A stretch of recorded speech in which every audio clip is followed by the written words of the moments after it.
And gentlemen, pimps and players, children of all ages, is Dak Prescott better than Troy Aikman?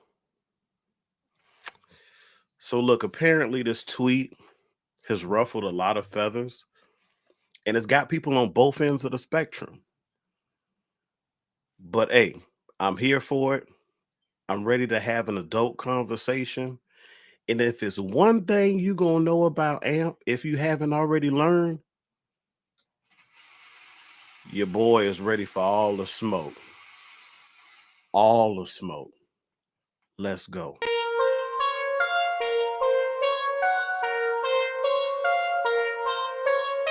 Twizzy is my producer, beats all the time.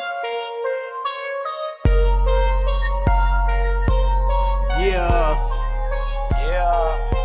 and they know.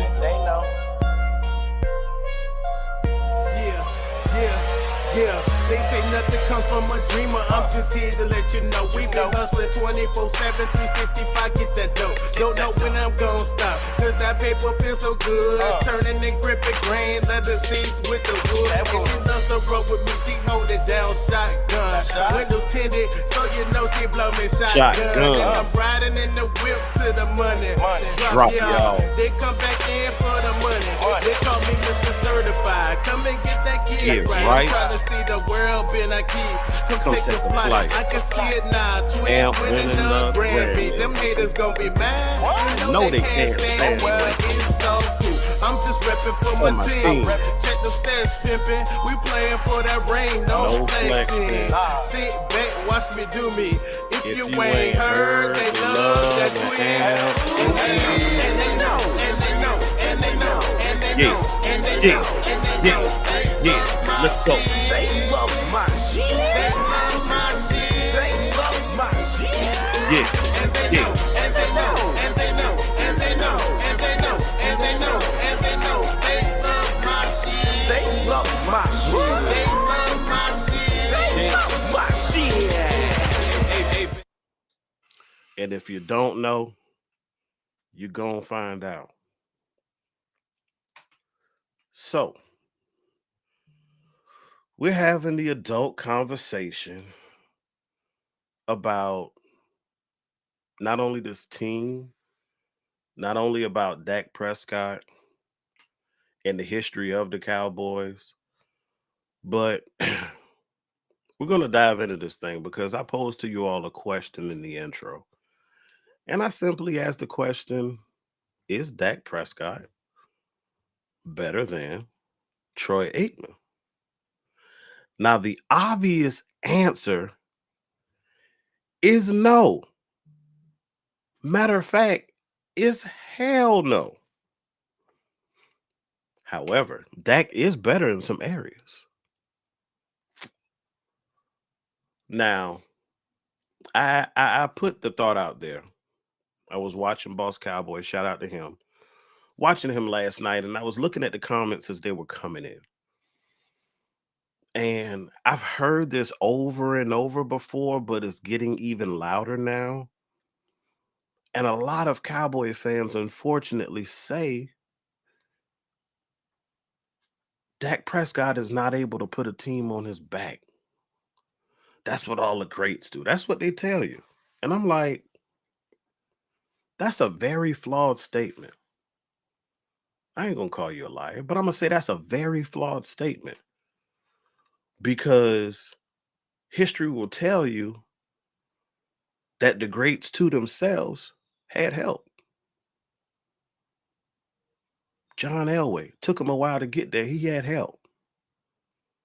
Terrell Davis in that Russian attack, he had help.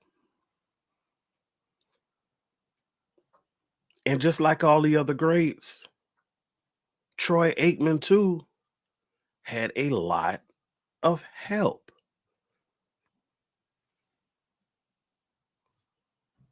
When you talk about the comparison of who's the better running back, right? We like to talk about it. Was it Emmitt Smith? Was it Barry Sanders?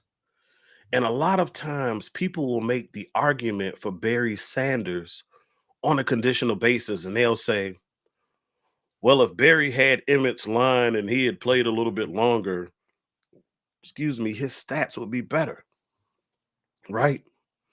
And then even when you look at the plays, you see Barry running all over the place, et cetera, whatever.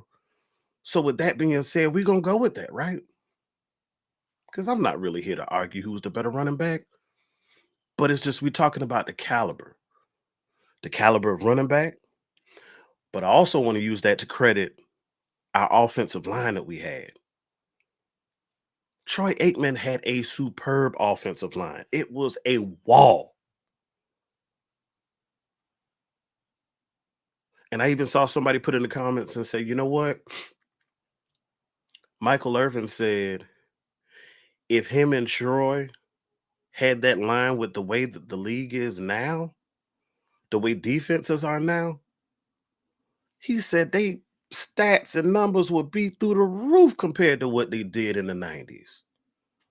Because one thing we'll argue about in the 90s, cornerbacks were able to be a little bit more physical.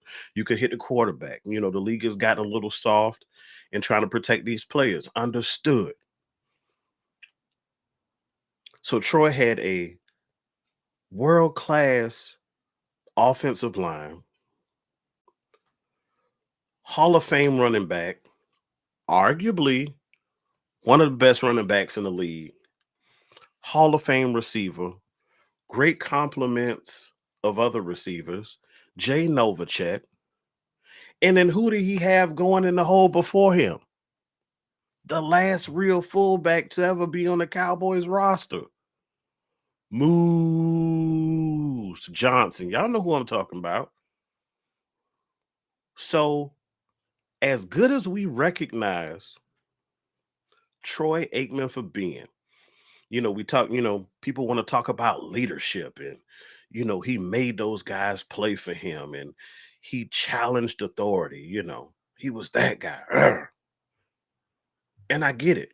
And in a lot of instances, I too would like Dak Prescott, spicy Dak, to tap into a little bit more of that dog that we did see, that a-holeness, if you want to, that we saw from Troy Aikman. You see it in Brady. A couple of years ago when we were playing the Packers, you saw Aaron Rodgers tell his coach after a failed series coming off the field, run the effing ball. That's somebody with some big ones, some cojones. So we want Dak to be like that. And honestly, I don't know if it's in him to really push coaching and management in that way. I believe Dak can be a little too quiet at times. Or if he's doing it, maybe it's a little bit more subtle. But I'll give Troy the edge in that, But just going forward, Cowboys Nation, talking to Stargazer, she brought up a very, very valid point. And she said, one thing that was very unanimous around Cowboys Nation that nobody argued, we were all for it, is Jerry, put Jimmy Johnson in the ring of honor. Nobody was on the opposing side to that, right? And we banged the table and we yelled. And then after he got inducted into the Hall of Fame, we banged the table and yelled even more because we was like, he needs to be in the Dallas Cowboys Hall of Fame, what we call the Ring of Honor. What good is it him being there nationally and he's not recognized amongst the organization? And we know what it is. A lot of that came because of how things ended in a relationship between Jerry Jones and Jimmy Johnson and their disagreement on philosophies. Unfortunately, a lot of those philosophies and disagreements and beliefs that Jerry and Steven and the rest of the management team have, unfortunately, is what has cost this team for the last 20 plus years. Now, it came out that Jerry Jones said that the day after the playoff loss to Green Bay, that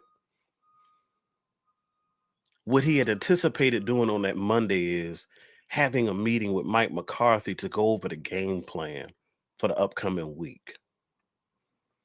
Cowboys Nation,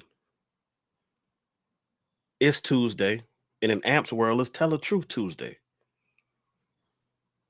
Telling the truth, I have a problem with that. Because if that was his plan and intention during the second round, or what would have been the second round of the playoffs, that means that that is something that has been occurring all the time, or at least all season.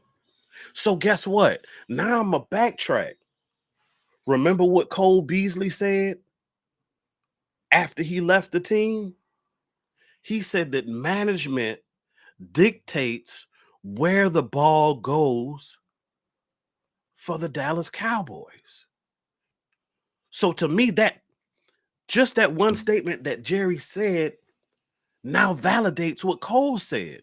Because a lot of people said, oh, Cole's just bitter because he's no longer with the team, et cetera, whatever. No, there was truth in that. That was a very truthful statement. So I said all that to say this, Cowboys Nation. If Jerry is that involved in a game plan, right? Because my thing is this: what is a manager or an owner doing in a meeting about scheme and philosophy for the upcoming week anyway? Because as far as I'm concerned, if you want me to tell the truth, coaches assemble after they've looked at tape, et cetera, whatever. This is how we're going to attack this team. And then guess what? Once you compile your report and your plan for the week, you email a copy to Jerry or you drop a copy off on his desk. But the reason why Jerry is in those meetings is because he wants to be a part of the decision-making process. So now here we are.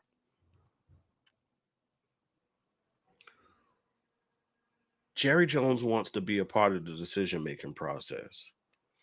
So looking at every coach that we have had post Jimmy Johnson, how much credit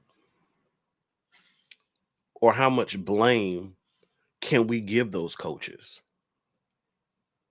How much blame can we give Mike McCarthy if Jerry is dictating potentially, allegedly, what the game plan is? Because the one big thing that Cowboys fans say this whole week, or not since we lost, has been it's not the fact that we lost, it's the way that we lost. You look at our offense, it didn't look anything like it did the second half of the season. It looked more like it did the first handful of games. So now you see us doing something different than what we have, and you wonder why. Is it because management has been meddling? I know the coaches have their hand, they have their responsibility. I know the players have responsibility too. I know Jerry didn't make CD drop the ball. I know Jerry didn't make Dak throw the interception after the game was already out of hand. I know Jerry didn't make the official not call PI when Cooks got picked off. So I get it. But how much credit or how much blame can we really put on those guys when we don't know if they have full control? So circling back, bringing it all together. Is Dak Prescott better than Troy Aikman? Like I said, the answer is absolutely no. He has some strengths that may be a little bit better than Troy in certain areas. I'll let y'all continue to fight that out and argue about it and bring your points or whatever. But if Dak Prescott is not better than Troy Aikman, then why not get him some help? Oh, he's had help. He's had Pro Bowlers and All Pros on the team before. Yeah, I get it. It's been at times, it's been spotty. He had Z, he had Coop, he had Schultz, he had Witten. I get it. He's had weapons. But that also goes for the defense because we know when you play team football, it's a matter of being complementary. One hand washes the other. Okay? Dak can put up 400 yards, throw 3 TDs, and still lose the game. We've seen it before. Why? Because of a porous defense. A defense that can't stop anybody. A defense that didn't make the Green Bay Packers punt until late in the game. We have to be complementary. And everybody is scratching their head trying to figure out these complex Mission Impossible 2 tower heist type plans to make us better. When in actuality, the answer is very simple. Get you a solid number 2 receiver. Build your running back room. Establish an identity and a commitment to running the football and strengthen your defense. If you were paying attention, that's 4 points I brought to you. And if you know anything about me, you know I'm real big on 4. Cowboys Nation, I had to tell the truth, and I'm going to leave y'all right there.